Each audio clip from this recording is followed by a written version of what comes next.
Playing a team that's kind of just desperate to get a win, do you have to plan for just they're going to win it at all, try and win at all costs? What kind of trickery they're going to throw at us? What kind of random things are they going to throw at your defense? We're going to prepare this the way we've been preparing. Every game we've been in, there's been a ton of tricks, and a lot of times from the outside you don't notice the tricks because if they don't work, you don't see the big result. But we've been defending a ton of different types of tricks and misdirections and deception, and we're anticipating some in this game. We prepare the same way. How do you prepare for that? We need to have great leverage. You have to have your eyes in the right spot. And you definitely have to do your responsibility. And those are the things that we have been emphasizing this week. You mentioned after the game the other day that you're using about a third of the playbook on defense. You have so many years coaching. Has this year taught you anything different? You've really had to simplify the defense and really had to kind of change some things up. Has this year been a teaching year for you in any way? Every year as a coach, as a player, is a learning year. And every season brings a different experience and different challenges. And this has been a different one than we've had the previous year. But at the same time, what it forces you to do to really evaluate yourself and your players and your system and really blend those things together. And that's what we've been doing. The thing that we pride ourselves in here at Oregon is to be great teachers. And as great teachers, you have to evaluate and you have to be able to instruct, and that's what we've been doing. And so that's been our lives here. That's what we pride ourselves, and that's what Coach Huff preaches, and that's what we've been doing.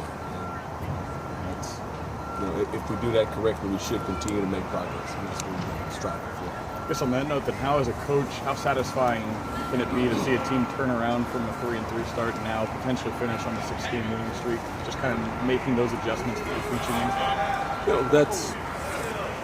It's really gratifying to see our guys make progress. To continue to make progress, and we haven't played a complete game yet. We'd love to play a complete game, but every game we've made strides. And at the end of the day, whether it's coaching or whether it's your family, whether it's your kids, it's the same thing. You want to see progress every day, and that's where we find our joy.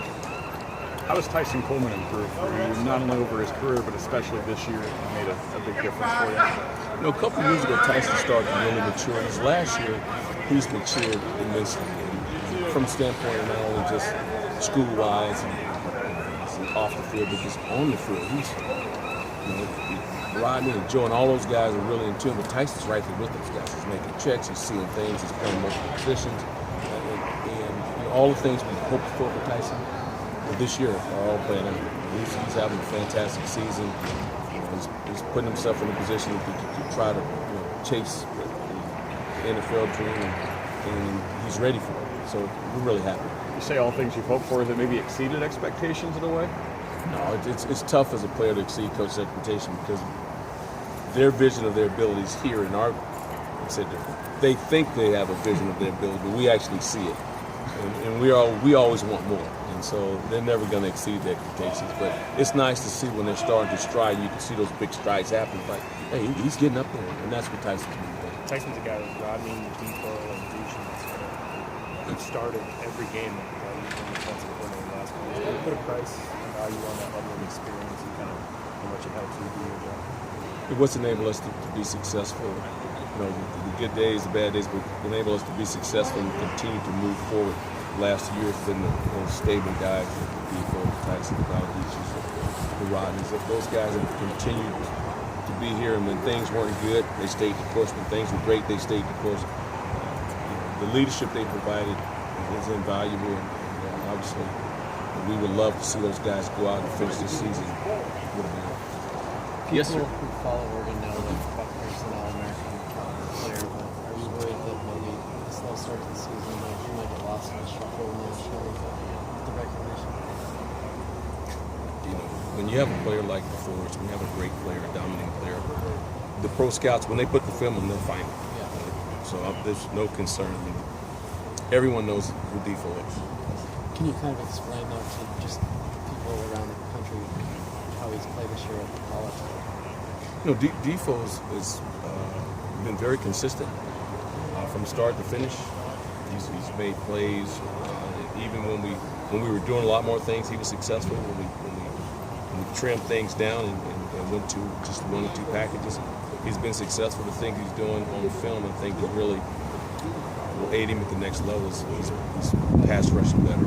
He's beating one blocks. He's splitting double teams, and then he's flipping his hips and closing on the quarterback. And all those things guys like. Yesterday, Mark talked about Senior Day, and every year it's the same, celebratory routine, but every senior class and every year has its own sort of thumbprint, and it has its own unique feeling, and he still goes through that emotion of pride and appreciation and bittersweet that these guys are leaving. What is Senior Day like for you? And you've been through so many of them, but what is the same and what is different from every year? When I look at Senior Day, Senior Day is not a single event for me. What we do is we celebrate our seniors every day, year round. So when these guys, when their season started in January as the seniors, we brought them in, we talked to them, we put them in front of defense, we put them in front of the defense, and we tell them we don't just single them out on the last game. We single them out every day. So every decision made defensive, those guys are making. If I have a question, if there's a question of how we want to play something, some of the kids like this, something like that, seniors, how are we going to do this? And so those guys are set apart from everyone year round. The last game is always kind of emotional because it's the last game, but this is not the last game, and so we will get emotional the last game. This game is the next game. Right on. Thanks, Thank you.